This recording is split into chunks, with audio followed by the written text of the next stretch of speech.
আরজি করের ধর্ষণ কাণ্ডের ফলে গোটা পশ্চিমবঙ্গ, ভারতবর্ষ তথা বিশ্ব তোলপাড় হয়েছে। বিভিন্ন জায়গা থেকে এসেছে প্রতিবাদ এবং আজকে ছাত্র পরিষদের নেতৃত্বে কলকাতার বুকে একটি মোমবাতি মিছিল হলো, যেখানে উপস্থিত ছিলেন বহু ছাত্র এবং শীর্ষ নেতৃত্ব। এই মুহূর্তে আমি রয়েছি নদিয়া জেলা সভাপতি অরিন্দম গোস্বামীর সঙ্গে, ছাত্র পরিষদের। অরিন্দমকে আজকে জিজ্ঞেস করব কতগুলো প্রশ্ন, যেটা হচ্ছে এই মুহূর্তে যখন আমরা ভিডিওটা রেকর্ড করছি তখন আমরা কতগুলো চাঞ্চল্যকর কথা জানতে পেরেছি আরজি করের প্রাক্তন অধ্যক্ষ সন্দীপ ঘোষের বিরুদ্ধে। জানা গেছে বিভিন্ন ছাত্ররা, প্রাক্তনীরা অভিযোগ করছে যে এই সন্দীপ ঘোষের নেতৃত্বে নাকি একটি র্যাকেট চলতো, যেখানে ছাত্রদের পয়সা দিয়ে মার্কস বাড়ানো বা অনার্স দিয়ে দেওয়া, হাউস স্টাফশিপ দেওয়া, মহিলাদের ওপর বিভিন্ন রকমের নির্যাতন এবং আরও বিভিন্ন ঘৃণ্য অভিযোগ ওনার বিরুদ্ধে হচ্ছে।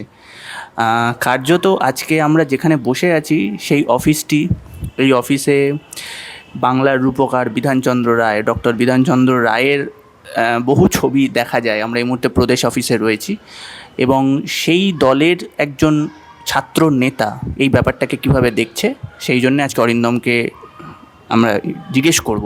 অরিন্দম, তোমাকে স্বাগত। এবং যে কথাগুলো বললাম কতটা, মানে আমি বলবো কতটা বিপজ্জনক, এবং তুমি এটাকে, মানে এতদিন আমরা যেটা বলতাম যে নিট পরীক্ষায় যদি মানে অযোগ্য ডাক্তার চলে আসে তাহলে যে বিপদটা হবে, আমি বলবো যে এখানে যে অযোগ্য ডাক্তাররা যারা ধরো মানে অনার্স পাওয়ার যোগ্য না, অনার্স পেয়ে যাচ্ছে পয়সার ভিত্তিতে, বা হয়তো হাউস স্টাফ হওয়ার যোগ্য না তারা হয়ে যাচ্ছে, এই পুরো বিষয়টাকে তুমি কতটা মানে বিপজ্জনক বিষয় হিসাবে দেখছো, যদি একটু বলো। এতদিন জানতাম তৃণমূলের ছাত্র নেতাগুলো চোর, ওরা পয়সা করি নিয়ে বিভিন্ন কলেজ ইউনিভার্সিটিতে ভর্তি করায়। আমরা যখন এই অভিযোগ বিভিন্ন প্রতিষ্ঠান থেকে উঠছে, বিভিন্ন ছাত্রছাত্রীরা করছে, আমরা তখন বলেছিলাম বারবার করে যে কেবলমাত্র ছাত্র নেতাদের এত ধক নেই যে ওরা পয়সা নিয়ে ভর্তি করবে আর তারা ভর্তি হয়ে যাবে, এর পেছনে বড় মাথা রয়েছে। আজকে প্রমাণ হলো আরজি করের ক্ষেত্রে যে আমাদের যে আশঙ্কা ছিল সেই আশঙ্কাটা সত্যি। বড় মাথা যদি না থাকে তাহলে এই জিনিস করা যায় না। আজকে সন্দীপ ঘোষ নিজে প্রমাণ করলেন, বিভিন্ন মাধ্যম থেকে যেই খবরগুলো আসছে যে উনি সরাসরি কখনো পয়সা, কখনো অন্যান্য কিছু শারীরিক চাহিদা ইত্যাদি যে সমস্ত কথাগুলো বলা হচ্ছে বিভিন্ন মাধ্যমে, তার থেকে প্রমাণ হচ্ছে যে আমাদের আশঙ্কাটা সত্যি। উনি কখনো পয়সা, কখনো এই ধরনের জিনিসের বিনিময়ে ছাত্রদের অনার্স পাওয়ানো, ছাত্রদের মার্কস বাড়িয়ে দেওয়া, এই সমস্তগুলো করেছেন।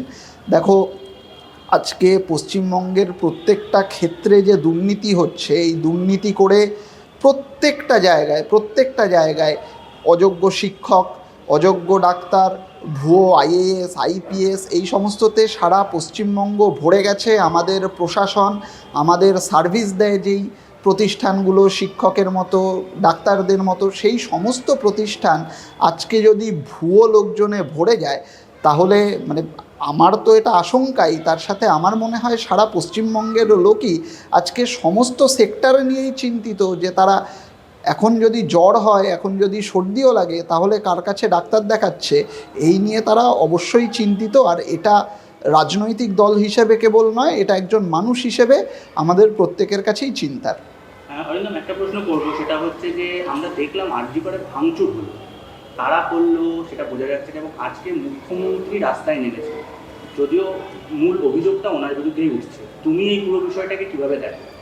দেখো, মুখ্যমন্ত্রী একটা অদ্ভুত ক্যারেক্টার। মুখ্যমন্ত্রীর মানে আমরা বারবার করে বলি যে মুখ্যমন্ত্রীর, আমরা যখন মুখ্যমন্ত্রীর সাথে ছিলাম, মানে তৃণমূল দলটার সাথে ছিলাম জোটবদ্ধ হয়ে, বামেদের বিরুদ্ধে লড়ে মমতা ব্যানার্জি ক্ষমতায় আসেন, সেই সময় আমরা মমতা ব্যানার্জির কেবল যে বিরোধীর চরিত্র, সেই চরিত্রটা দেখেছিলাম, সেই চরিত্রটার উপর ভরসা করেছিলাম। কেবল দল হিসেবে জাতীয় কংগ্রেস নয়, মানুষ হিসেবে সারা পশ্চিমবঙ্গের মানুষ মমতা ব্যানার্জিকে বিশ্বাস করেছিল, মমতা ব্যানার্জিকে ভরসা করেছিল।